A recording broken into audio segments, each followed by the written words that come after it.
संविधान सभा की बनाई हुई अलग अलग समितियां अपने काम में लगी हुई थीं और सरकार को भी इस मुश्किल वक्त में बहुत कुछ संभालना था। इसलिए एक लंबे अंतराल के बाद संविधान सभा फिर मिली 4 नवंबर 1948 को।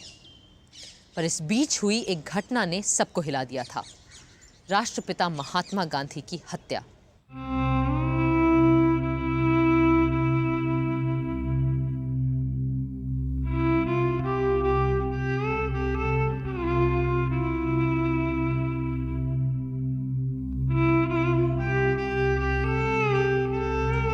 जाहिर है संविधान सभा में सबसे पहले बापू को श्रद्धांजलि दी गई और मौन रखा गया।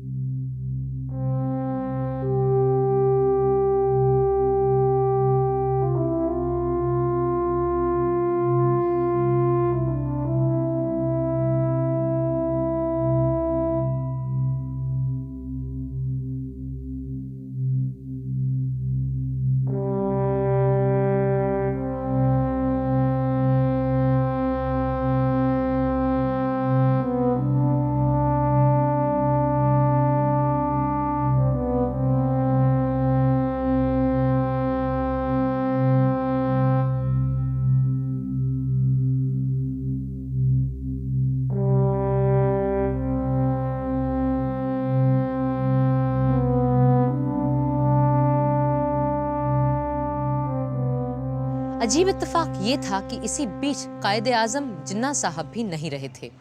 सो गांधी जी के तुरंत बाद उन्हें भी श्रद्धांजलि दी गई और मौन रखा गया। और फिर शुरू हुआ मौलिक अधिकारों पे बात बहस का सिलसिला और शुरुआत की डॉक्टर अंबेडकर ने।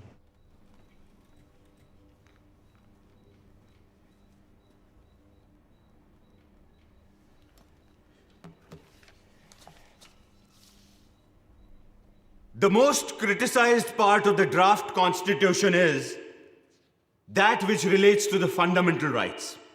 It is being said that the fundamental rights are not fundamental unless they are also absolute rights.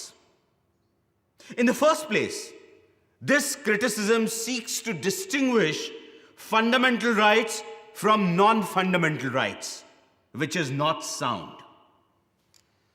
The real distinction between the two is that non-fundamental rights are created by agreement between parties, while fundamental rights are a gift of the law. Only because fundamental rights are the gift of the state, it does not follow that the state cannot qualify those laws. पर बहुत से लोगों का मानना था कि नागरिकों को बुनियादी हक देने में बड़ी कंजूसी की गई है। Dr. Ambedkar is a learned professor. And I think the draft constitution is mainly his handicraft.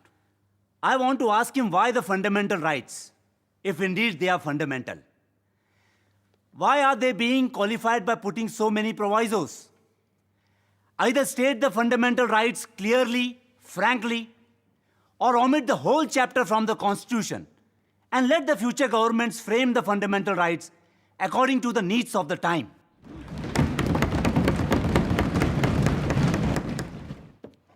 पिछली बैठक में जिन मौलिक अधिकारों को हमने तय किया था, उनके बारे में भी तरह तरह की शिकायतें की जा रही हैं कि हमने लोगों को बहुत कुछ नहीं दिया है। अब उसमें से भी हम कटौती करेंगे तो लोग बुनियादी हकों के नाम लेने पे भी हंसेंगे। जनाब सदर साहब, इजहारे ख्यालात की आज़ादी का वादा किया गया है। मुल्क भर में आने जाने रहने की आज़ादी भी दी गई है और मन मर्जी से ज़मीन जायदाद खरीदने बेचने की आज़ादी भी मिली है। पर हर छूट पे कुछ ना कुछ पख भी लगा दी गई है। कहीं इस बात की रोक है तो कहीं उस बात की टोक।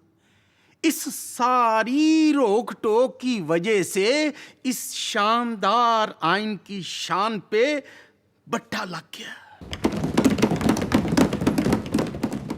सदर साहब, पहला हक जो हर बाशिंदे की मांग है वो है उसकी जान की हिफाजत का हक और उसकी आज़ादी का तहफ़्फ़ुज़। इंसान की अगली बुनियादी जरूरत है पढ़ाई लिखाई, जिसका हमारे इस बुनियादी हुकूक में कोई जिक्र ही नहीं है। इसलिए मेरी तजवीज़ है कि बच्चों के पढ़ने पढ़ाने को हम स्टेट की जिम्मेदारी माने और एलिमेंट्री एजुकेशन को हर शहरी के बुनियादी हुकूक में बाकायदा शामिल करें। उस वक्त तो लारी साहब की बात नहीं मानी गई और शिक्षा को मूल अधिकारों की जगह निदेशक तत्वों के तहत रखा गया। पर अब 6 दशकों के बाद शिक्षा हर भारतीय बच्चे का अधिकार है। लारी साहब जहां भी होंगे आज बहुत खुश होंगे। बुनियादी हकों पे बात जारी रखी यूपी के छोटे से कस्बे संडीला से आई बेगम साहिबा एजाज रसूल ने, जो बड़ी सुलझी हुई और ज़हीन औरत थीं। जनाब सदर साहब, ये निहायत ज़रूरी है कि कम से कम कुछ सिविल आज़ादियाँ हर शहरी को ऐसी मिलें जिन्हें छीनना किसी लेजिस्लेटर के लिए भी नामुमकिन हो। इसीलिए हमारे आइन को चाहिए कि वो इन आज़ादियों को हर सूरत महफूज रखे।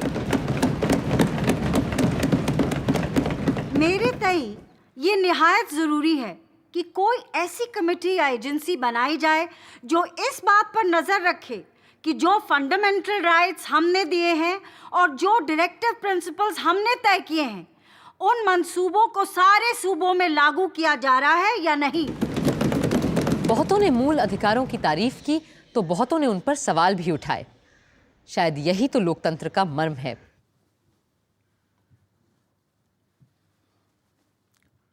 Sir, there are 2 novel things that are not there in any of the constitutions of the world. First of all, the eradication of untouchability. As a member of the so-called Harijan community, I welcome it. The second feature is the abolition of forced labor, begar. If there is any labor required for common purposes in the village, this most unfortunate fellow, the Harijan, is always caught hold of to do all menial and inferior service. These provisions will empower and integrate a community that has been outside the pale of society. Further protection is being provided by reservations.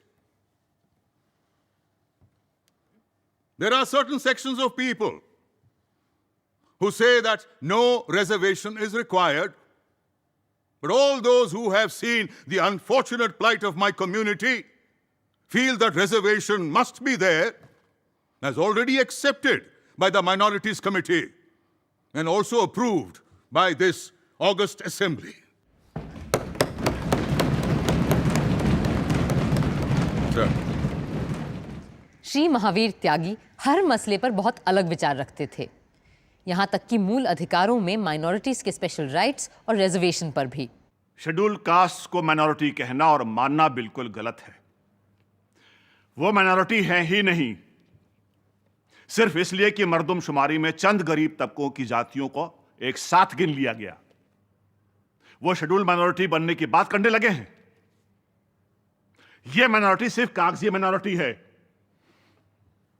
और इसे बढ़ावा वो कुछ खानदान दे रहे हैं जो schedule minority के नाम पर संसद और असेंबली में अपने लिए सीटें रिजर्व करवाना चाहते हैं। जो सचमुच के माइनॉरिटी थे वो सब सरहद पार करके वहां उस नए मुल्क में जा बसे हैं। सर, अब ना कोई माइनॉरिटी रह गई है और ना अब किसी माइनॉरिटी के लिए कोई रिजर्वेशन रहना चाहिए। और सर, इसीलिए मैं आज हर शेड्यूल कास्ट वाले से, सिखों से, मुसलमानों से, दूसरी माइनॉरिटी वालों से, यहां तक कि हिंदुओं से यह अपील करना चाहता हूं कि अब वो किसी किस्म का कोई रिजर्वेशन ना मांगे। हम एक सेक्युलर स्टेट हैं और इसलिए हमें किसी मजहबी ग्रुप को या किसी जाति को कोई अलग हक देने का अधिकार नहीं बनता। हम किसी को भी दूसरों से अलग नहीं तोल सकते। हमारे लिए सब बराबर हैं।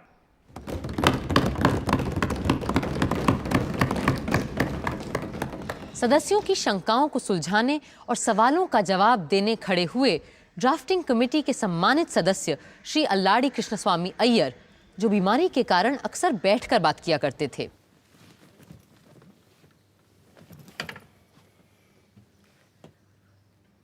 The great problem in providing for and guaranteeing fundamental rights in any constitution is where to draw the line between personal liberty and social control.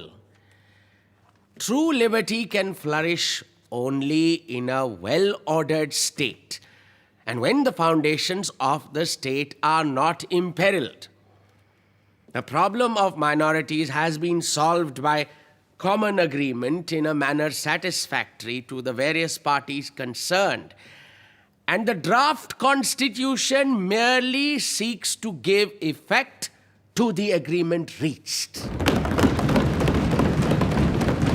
ज्यादातर लोगों ने इजहार ख्याल की आज़ादी के सिलसिले में सिर्फ राजनीतिक विचारों को सामने रखने के बारे में ध्यान दिया, एक्सप्रेशन या अभिव्यक्ति के दूसरे आयामों पर नहीं। उपाध्यक्ष महोदय, क्लॉज 13 को अगर रास्ते पे चलने वाला आदमी भी पढ़े तो समझेगा कि देश के अंदर स्वराज आ गया है और हर इंसान को इसमें फ्रीडम मिल गई है।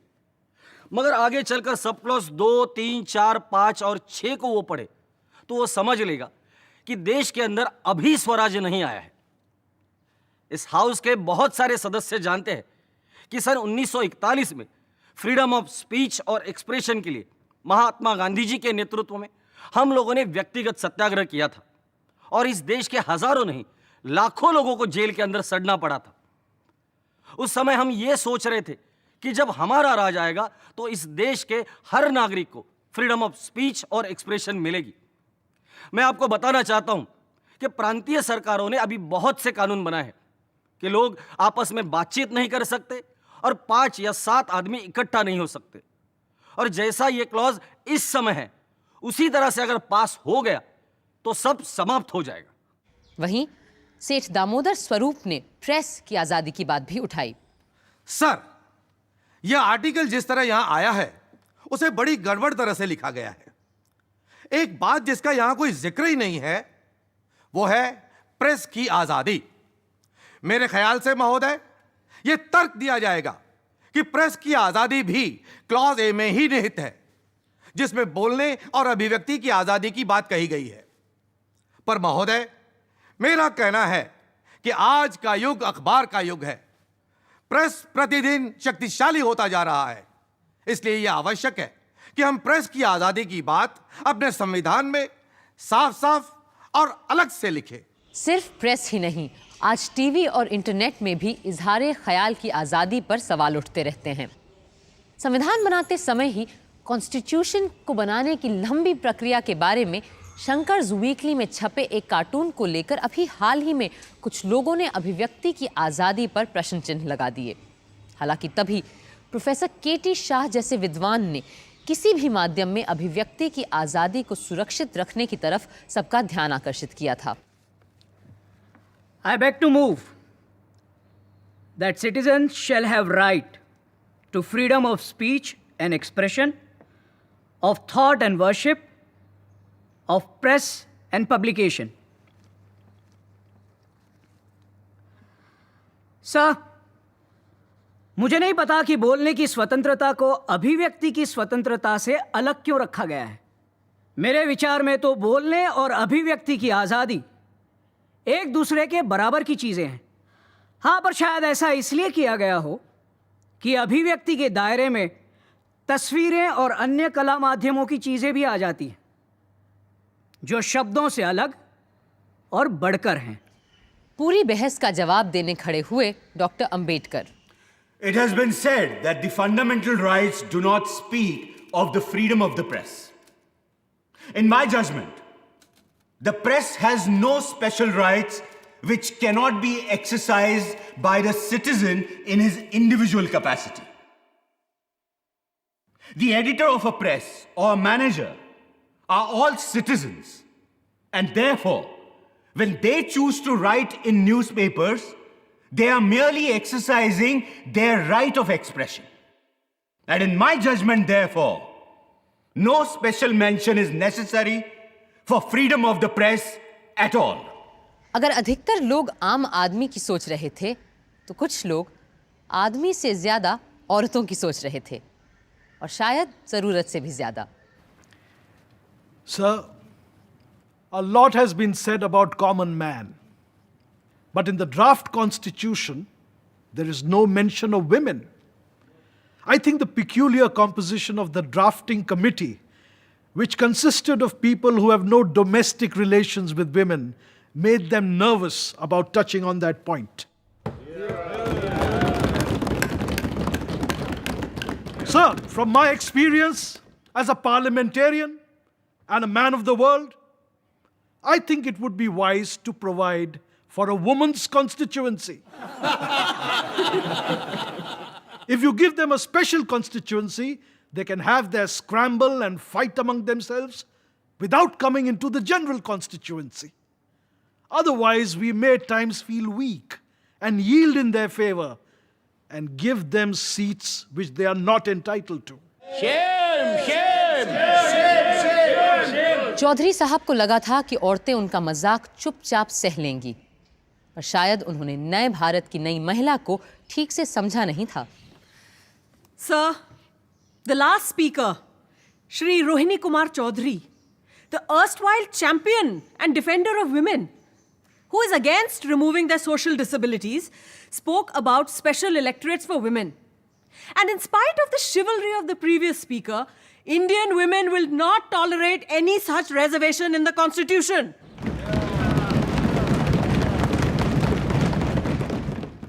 जनाब, एक औरत होने के नाते मुझे सबसे बड़ी मसर्रत ये है कि हमारे आइन में सेक्स की बुनियाद पे मर्द औरत के बीच कोई भेद नहीं किया गया है और मुझे यकीन है कि आने वाले वक्त में हमारे देश की औरतें नए संविधान से बराबरी के बर्ताव का पूरा भरोसा रख सकती हैं।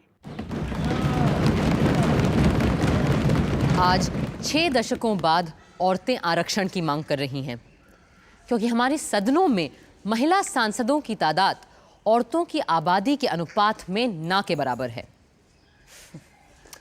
आगे चलकर संविधान सभा में बात जब शस्त्र रखने के हक को लेकर हुई, तो केवल सिखों को किरपान रखने का अधिकार मिला।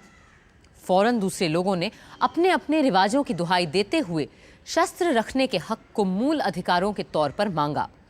आदिवासियों के नेता और नुमाइंदे श्री जयपाल सिंह के तेवर तो सबसे अलग थे। Sir, this matter of the Arms Act has been mischievously applied against the Adivasis. Let me give you the instance of the Oraons. They are the 4th largest group of Adivasis in India. Just about now, there is a festival in which these Oraons get together, walk in a procession, carrying arms and weapons like lathis, bows and arrows, and they go to various akhadas in the villages. Now, this has been going on for centuries. Last year, all of a sudden, we were told that we should not carry any arms and weapons. Now, I don't mind pointing out, there are several members sitting here who are from Bihar. They won't be able to get back to their homes if they're not escorted by these people with arms.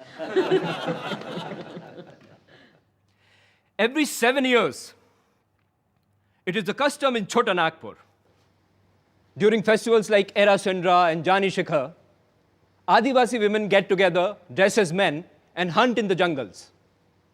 Now, this is the only occasion that allows these women to show their masculine prowess naturally. So they love to dress as their men do. They love to carry arms and weapons like their men do, arms like lathis, bows and arrows, bhalas, and so forth. But according to this particular article in the Constitution, my fear is that upon seeing these women walking into the jungles with arms in their hands, the government might interpret that they were getting together for some kind of dangerous purpose. बहुत से सदस्य जो खुद अंग्रेजों की जेलों में रहे थे, लफ्ज देशद्रोह अर्थात सेडिशन को लेकर चिंतित थे। वो चाहते थे कि इंसान की आज़ादी किसी भी कीमत पर आसानी से नहीं छीनी जानी चाहिए। Sir, when the British were ruling, they often kept people in custody without bringing them to trial. We cried until we were hoarse that this went against a person's fundamental rights. Sir, this is a sacred right and it must be protected. It is said, emergencies may arise, where this right may be denied. Even when emergencies arise, the High Court must have the power to ensure that the man is kept in detention only after proper trial. I would therefore request this assembly to see that provision is made in the fundamental rights that the liberty of every subject is protected.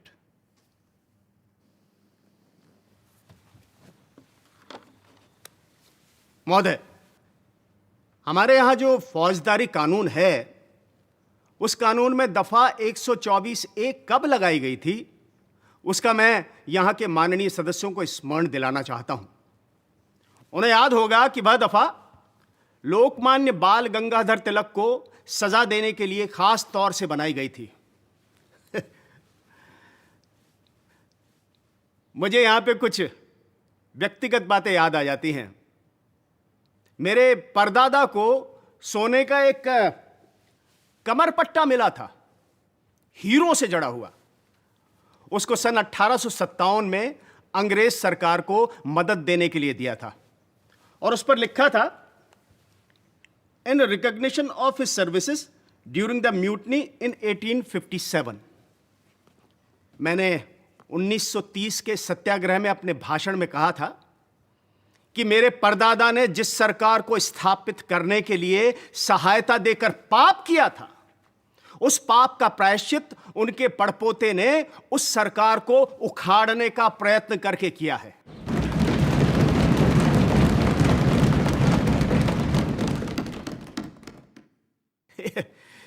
इस पर मेरे ऊपर 124A में मुकदमा चलाया गया और 2 वर्ष के लिए मुझे कड़ी सजा दी गई। कहने का मतलब यह है कि इस सभा के अनेक ऐसे सदस्य हैं जिनको इस 124A धारा के अनुसार सडिशन में न जाने कितनी बड़ी बड़ी सजाएं दी गई थी। बड़ी खुशी की बात है कि हमको जब freedom of speech and expression इस उपधारा में दी जा रही है और अब इसमें से सडिशन शब्द को भी उखाड़ फेंक दिया जाएगा। अफसोस है कि राजद्रोह या सेडिशन की धारा बरकरार रही और आज तक लागू है और इस्तेमाल भी की जाती है। उधर एडवाइजरी कमेटी में 2 दिन, सब कमेटी में 11 और संविधान सभा में पूरे 25 दिन के बहस मुबाहिसे गिले शिकवे के बीच हमारे मूल अधिकार तय हो ही गए और हर नागरिक को मिला समता, स्वातंत्र्य, संस्कृति, शिक्षा, जायदाद, शोषण से मुक्ति और संवैधानिक उपचार का अधिकार। बुनियादी हकों के अलावा एक अनोखी चीज शामिल हुई हमारे संविधान में, राजनीति के निदेशक तत्व, the directive principles of state policy. And then we should have food, health, education for all if possible. Idea तो बहुत अच्छा है राव साहब, लेकिन how can we guarantee all this in the constitution, और वो भी इतनी बड़ी आबादी के लिए? Well, I was referring to an ideal situation in an ideal state. But in his Arthashastra, Kautilya has written that the king shall provide for orphans, the infirm, afflicted, helpless, the sick and the dying, with maintenance, and helpless expectant mothers and the children she will give birth to.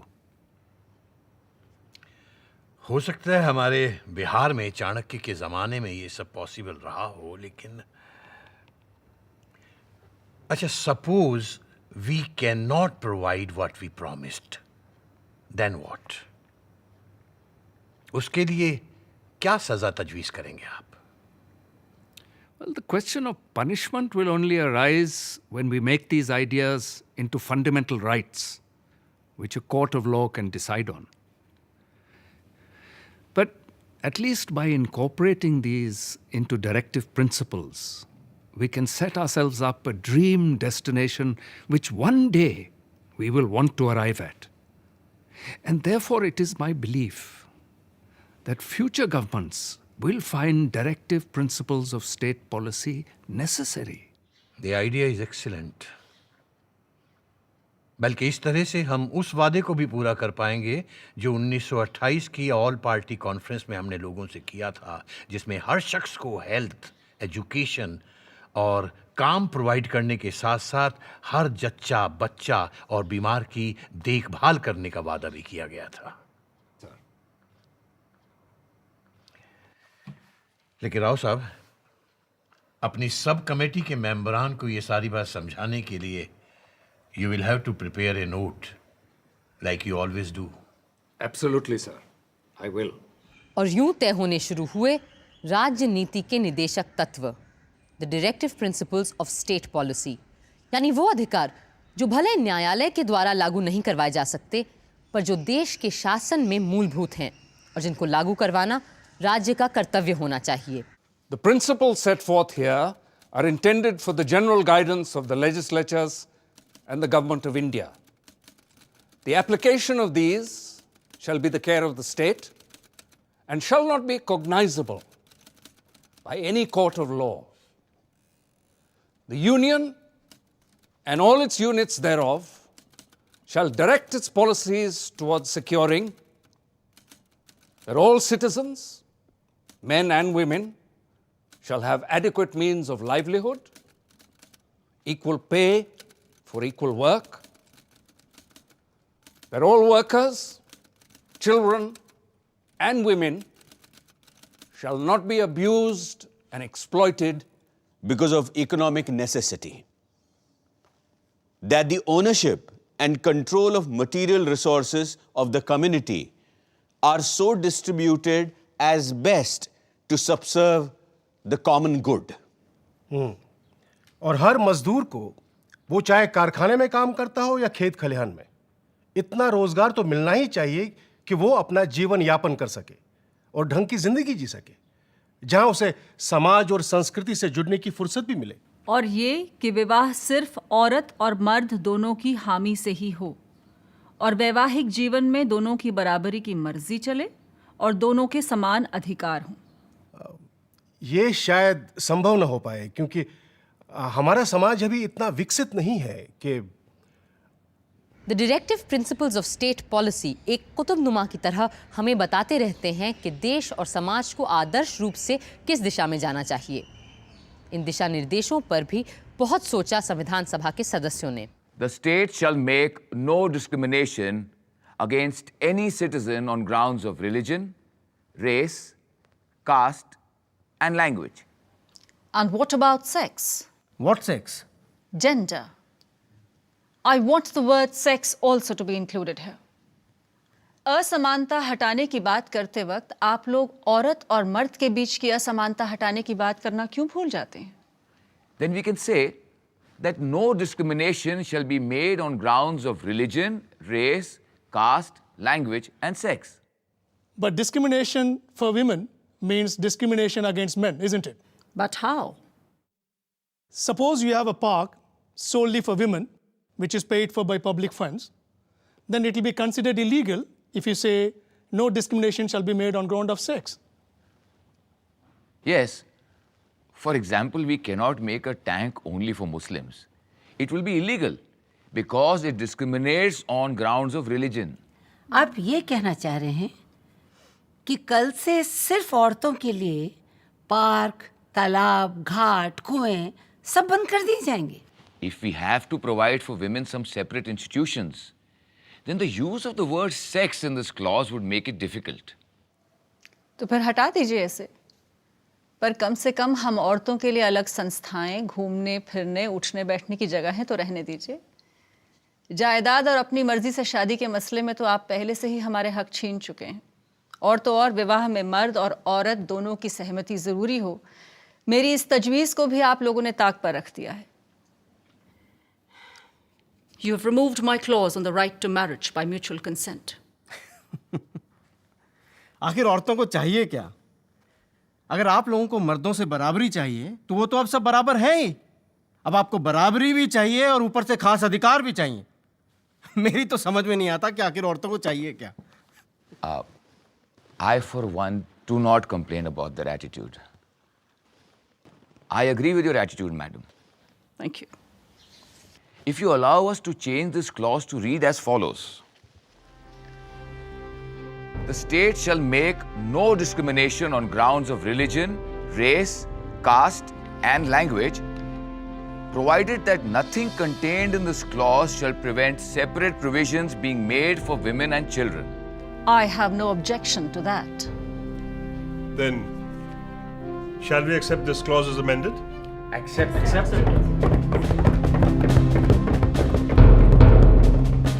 Doctor Ambedkar ने सभा में संविधान का मसौदा पेश करते हुए राजनीति के निदेशक तत्वों के बारे में लोगों को बताया।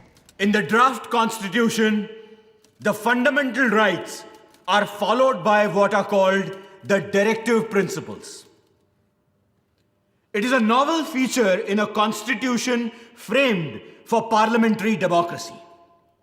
Directive principles are like instruments of instructions. The inclusion of such instructions in such a constitution becomes justifiable for another reason. The draft constitution is not a contrivance to install any particular party in power, as has been done in some countries. Who should be in power is left to be determined by the people. But the group that captures power will have to respect the directive principles. They cannot ignore them. Their breach may not be answerable in a court of law, but will certainly be answerable to the electorate at election time. Sir, as the Honorable Law Minister himself candidly admitted, the directive principles of state policy cannot be enforced in a court of law. They are pious and superfluous. If no legal remedy is provided, sir, it would be absolutely wrong to insert the so-called rights in the statute. I submit, if these principles of purely directive character be at all introduced in a statute, then I think there are other principles also which should equally be introduced. Say, for instance, don't ill-treat your neighbor. Don't tell a lie. There are 10 commandments in the Bible. Then there are other commandments in various other religions. And from practical life, they should also be introduced on the same principles.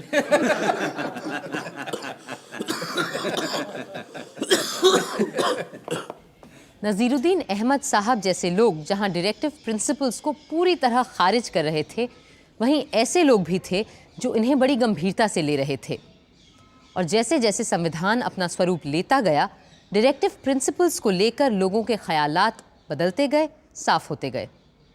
सन 48 के अंत में एक बार फिर निदेशक तत्वों को लेकर सभा में बातचीत शुरू हुई। डायरेक्टिव प्रिंसिपल्स की बात बहुत अहम और ज़रूरी है, क्योंकि ये यूनिफॉर्म सिविल कोड से भी ताल्लुक़ रखती है और बुनियादी तौर पर हमारे इकोनॉमिक हालात से भी।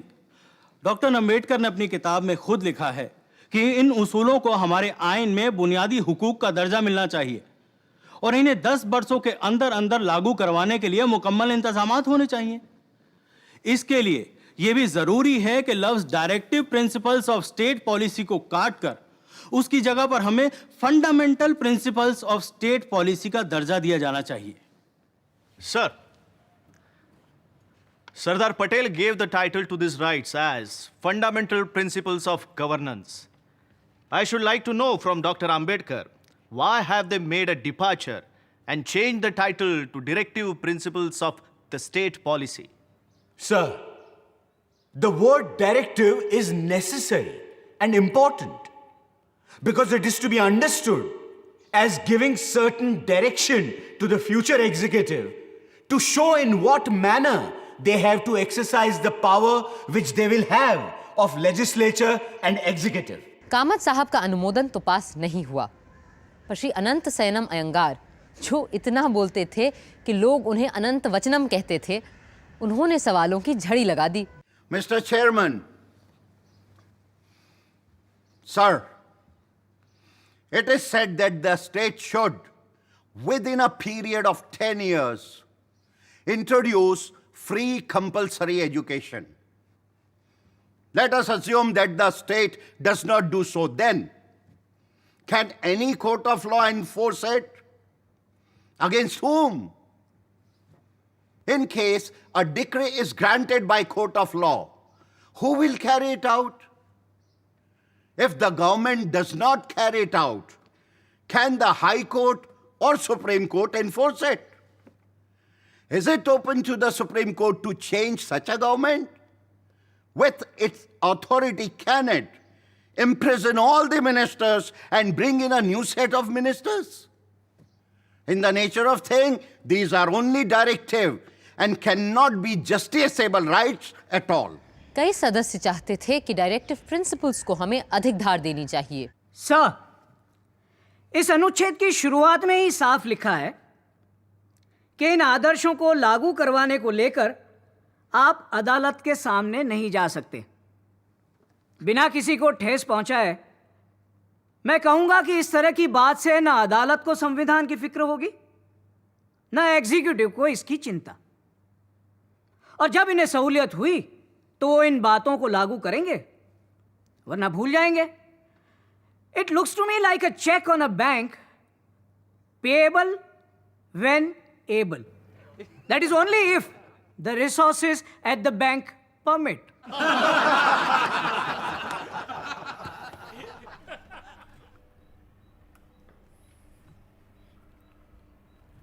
यह हमारे संविधान का एक बहुत ही अहम मुद्दा है और ये सिद्धांत हमें बार बार उन उसूलों की याद दिलाते हैं जो हमारे संविधान में शुरुआत से ही हैं, उसकी आत्मा में ही बसे हैं। इसलिए मैं गुजारिश करूंगा अपने दोस्त केटी शाह से कि वो इसकी मुखालिफत ना करें और अपने अमेंडमेंट पर ज़्यादा जोर न डालें। कुछ लोग इन डायरेक्टिव प्रिंसिपल्स को एक खास राजनीतिक रंग देना चाहते थे। सर, यह जग जाहिर है कि हमारा जो समाज है उसे एक पूंजीवादी समाज ही कहा जाएगा और इस समाज में शोषण करने वाले और शोषण सहने वाले दोनों एक साथ रहा करते हैं। इसमें शोषण करने वाले स्पष्ट है कि शोषित वर्ग को दबाकर ही रखते हैं। इस किस्म के समाज में असली जनता की भलाई न हो पाएगी न कायम रहेगी। उनकी भलाई तभी संभव हो पाएगी जब शोषण करने वाले वर्ग को ही समाप्त कर दिया जाए, और यह तभी मुमकिन होगा जब हम स्थापना कर सकें एक समाजवादी गणराज्य की। कईयों को यह सूरत बिल्कुल मंजूर नहीं थी। सर, क्या इन प्रिंसिपल्स का मकसद यह है कि इस मुल्क की सियासी पार्टियों को किसी खास तरह के उसूलों और सियासी प्रोग्राम तक महदूद रखा जाए? इसे जमहूरियत नहीं कह सकते, खास तौर से वो जमहूरियत जिसका हमारे यहां तस्वुर किया गया है, यानी पार्लियामेंट्री डेमोक्रेसी, जिसमें आवाम की तरफ जवाबदेही होती है। यह कॉन्स्टिट्यूशन महज एक फरमा है जिसे जो भी पार्टी सरकार की जिम्मेदारी संभाले इस्तेमाल कर सकती है ताकि वो अपने प्रोग्राम, ख्यालात और उसूलों के मुताबिक उसे ढाल सके। शराब और नशेबंदी को लेकर बड़ी स्पिरिटेड नोकझोंक हुई सदन में, क्योंकि वहां दोनों किस्म के लोग मौजूद थे, पीने वाले और शराब से नफरत करने वाले। ऐसे में लोगों का थोड़ा बहुत बहक जाना तो लाजमी था। मुझे हैरत है कि जिस तरह से हमने अपना आइन लिखा है, इसमें नशाबंदी, दारूबंदी और शराब बेचने बनाने के बारे में कुछ कहा ही नहीं गया है। एक नया आर्टिकल हमें डालना चाहिए जिसमें यह साफ लिखा होना चाहिए कि स्टेट ये देखेगा कि शराब और दूसरी नशे की चीजों को बनाने, बेचने, लाने, ले जाने और पीने पर पूरी तरह से रोक लग सके। जनाब, मुझे उर्दू का एक शेर याद आता है, अगर इजाजत हो तो आप सबके सामने पेश करना चाहूंगा। इरशाद फरमाएं। इलाही हमसे मैखारों को वो दुनिया अता होती जहां हुक्मन पिया करते, ना पीते तो सजा होती। मेरा कहना है कि हमारे संविधान में अगर शराबबंदी नहीं है तो इसमें गांधी जी भी नहीं है, क्योंकि जहां मैं और मदिरा होगी वहां गांधी जी नहीं हो सकते, और जहां गांधी जी होंगे वहां दारू नहीं हो सकती। और मुझे इस अमेंडमेंट से नहीं बल्कि उस जगह से एतराज है जहां संविधान में मेरे काबिल दोस्त इसे लाना चाहते हैं। पहली बार श्री महावीर त्यागी की बात से एक मत हुए doctor Ambedkar. If it is this matter of prohibition, then it has been agreed between myself and Mr. Tyagi that he will move an amendment, and I propose to accept his amendment. So the matter may be postponed until then. I submit that by the back door, there seems to be a collective attempt here to interfere with the religious rights of the most ancient people of this country, the Adivasis. I remember during our discussions in the advisory committee, Maulana Azad was pleased to put a direct question to me. And his question was, "Kya ye mazhabi cheez hai? Is this a religious matter?" Now, sir, as far as the Adivasis are concerned, there's absolutely no religious ceremony, no religious festival that can be performed or celebrated without the use of rice beer. So pardon my saying so, but this amendment seems to be a vicious one. It seeks to interfere with my religious rights. So whether you put it in the Constitution or not, I am not prepared to give up my religious privileges.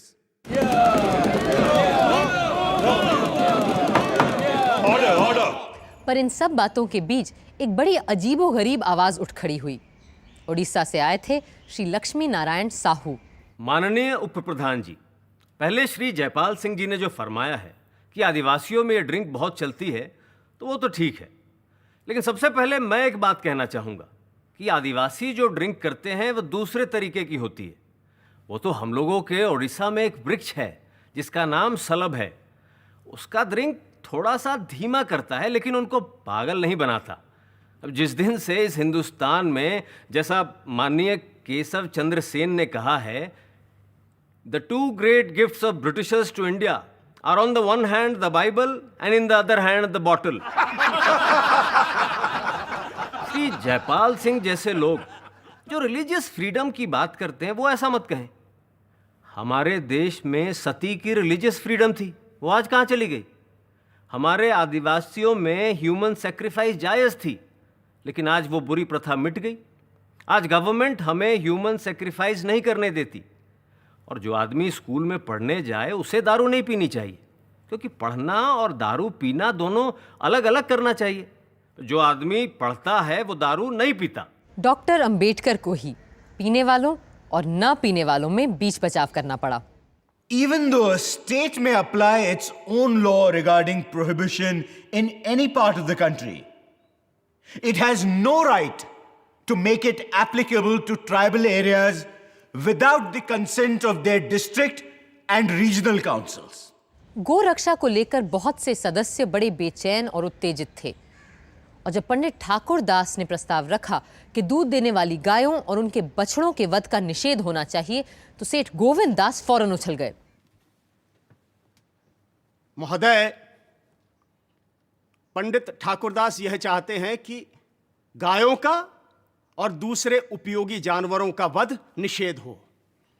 इसका यह अर्थ होता है कि अनुपयोगी गायों को काटा जा सकता है। परंतु मेरे सुधार का अभिप्राय यह है कि जहां तक गायों का संबंध है, वहां तक गायें चाहे उपयोगी हों या अनुपयोगी हों, और गायों के अंदर सांड, बैल, बछड़े भी आ जाते हैं जो गायों से उत्पन्न होते हैं, उन सब का वध रोक दिया जाए। मैंने तो इस प्रस्ताव को फंडामेंटल राइट्स, मौलिक अधिकार में भेजा था, परंतु मुझे इस बात का दुख है कि वहां पर यह उस समय नहीं रखा जा सका, और उसका कारण यह बताया गया कि फंडामेंटल राइट्स, मौलिक अधिकार, सिर्फ मनुष्य से संबंध रखते हैं, पशुओं से नहीं। इस देश के जो बड़े बड़े सांस्कृतिक प्रश्न इस विधान परिषद के सामने हैं, उनमें देश का नाम क्या रखा जाए, देश की राष्ट्रभाषा क्या हो, देश की राष्ट्र लिपि क्या हो, देश का राष्ट्रीय गान क्या हो, और देश में गौवध हो या बंद कर दिया जाए। जब तक इन प्रश्नों का निपटारा हमारी विधान परिषद इस देश की जनता की राय के अनुसार नहीं करेगी, तब तक इस देश की जनता स्वराज का कोई अर्थ नहीं समझ सकती। महोदय, वसुधैव कुटुंबकम, वसुधैव कुटुंबकम के हमारे देश में समस्त संसार को एक समझा जाता था, और इस एकता के जीवन का प्रतीक गौ है। क्या हम इसका निर्वाह नहीं करेंगे? हम जो अपने करोड़ों देशवासियों के प्रतिनिधि हैं। यदि हमें अपने देश, समाज और संस्कृति की रक्षा करनी है तो सबसे पहले हमें गौ रक्षा का व्रत लेना होगा। इन्हीं शब्दों के साथ मैं अपनी बात समाप्त करता हूं।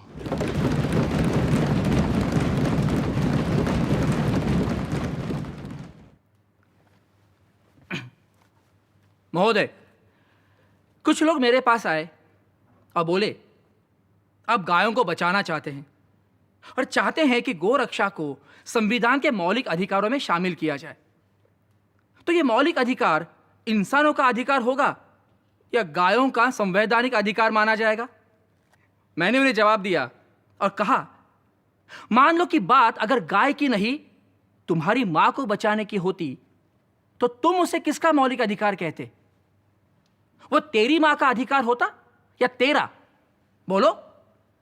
मेरे लिए मेरी मां की रक्षा, मेरी पत्नी की रक्षा, मेरे बच्चों और परिवार की रक्षा उसी तरह मेरा मौलिक अधिकार है जैसे कि गाय की रक्षा।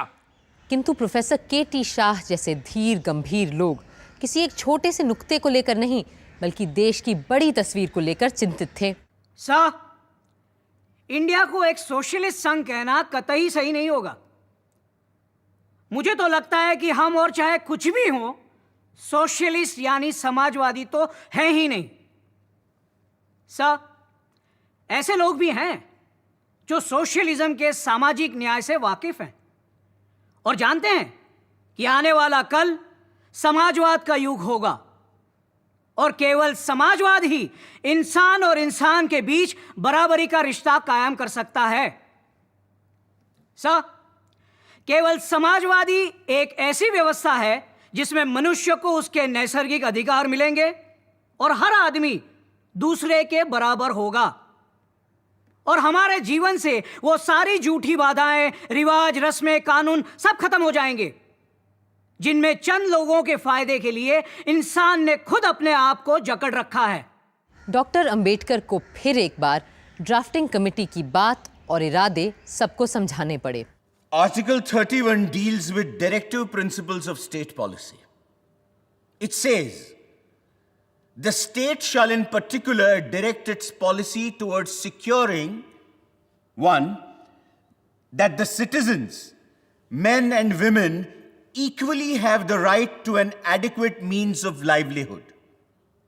2, the ownership and control of the material resources of the community are so distributed as best to subserve the common good. 3, the operation of the economic system does not result in the concentration of wealth and the means of production to the common detriment. 4, that there is equal pay for equal work for both men and women. There are some other items more or less in the same strain. What I would like to ask is this. If these directive principles to which I have drawn attention are not socialistic in their direction and content, I fail to understand, can socialism be any more than this? अधिकतर संशोधन खारिज कर दिए गए और doctor Ambedkar का रखा प्रस्ताव पास हो गया, पर सारे मूल अधिकारों और दिशा निर्देशों के अलावा हर नागरिक अपने कर्तव्य को भी तो जाने और पहचाने, इस मुद्दे को उठाया प्रोफेसर के.टी. शाह ने। साहब, एक चीज ऐसी है जिसे इस वक्त भी संविधान लगभग बन चुकने के इस मोड़ पर भी मैं सभा के सामने लाना चाहता हूं। हमने संविधान में बार बार अपने हकों की बात की है, केवल अधिकारों की, जबकि अपने कर्तव्यों के बारे में हमने पूरे संविधान में एक शब्द भी नहीं कहा है। मैं इस सभा के सामने साफ कहना चाहूंगा कि एक विचारशील व्यक्ति, समाज, सदन के नाते अपने केवल अधिकारों की बात करते रहना और एक नागरिक के नाते समाज, संघ और देश के नाते अपने कर्तव्यों को भूल जाना सही नहीं है। मैं तो कम से कम यही कहूंगा कि एक नागरिक के प्रति राज्य के कर्तव्य जितने जरूरी हैं उससे कम जरूरी नहीं है राज्य के प्रति नागरिक के कर्तव्य। हमें उनको भी अपने संविधान में फौरन शामिल करना चाहिए। पर नागरिक के कर्तव्यों को हमारे संविधान का हिस्सा बनने में थोड़ा वक्त लगा और संविधान बनने के पूरे 25 साल बाद जब श्रीमती इंदिरा गांधी ने संविधान में बहुत से बदलाव किए, उसी वक्त हमारे मूल कर्तव्यों को भी संविधान में शामिल कर लिया गया। क्या आप जानते हैं हमारे मूल कर्तव्य क्या क्या हैं? चलिए मैं आपको उनका सार बताती हूं। 1. संविधान का पालन, उसके आदर्शों और चिन्हों का आदर। 2. राष्ट्रीय आंदोलन के आदर्शों का पालन। 3. राष्ट्र की प्रभुता, अखंडता, एकता की रक्षा। 4. देश की रक्षा और सेवा। 5. धर्म, भाषा, प्रदेश, वर्ग से परे सभी की समरसता और समानता की भावना का निर्माण। 6. हमारी गौरवशाली संस्कृति का सम्मान और रक्षण। 7. प्रकृति पर्यावरण का रक्षण और संवर्धन। 8. वैज्ञानिक दृष्टिकोण और मानववाद का विकास। 9. हिंसा का त्याग और सार्वजनिक संपत्ति की सुरक्षा। 10. व्यक्तिगत और सामूहिक रूप से उत्कर्ष की ओर गमन। 11. माता पिता संरक्षक के रूप में बच्चों के लिए शिक्षा विकास की जिम्मेदारी। गाड़ी चाहे कितनी भी उम्दा क्यों ना हो, उसे चलाने वाला ड्राइवर ही सफर को अच्छा, बुरा, महफूज या खतरनाक बना देता है। इसी तरह कोई भी संविधान उतना ही अच्छा या बुरा हो सकता है जितना उसको पालन करने वाले बनाएं। अब हमें अपने संविधान को कैसे बरतना है, इसका फैसला भी आपको और हमको ही करना होगा।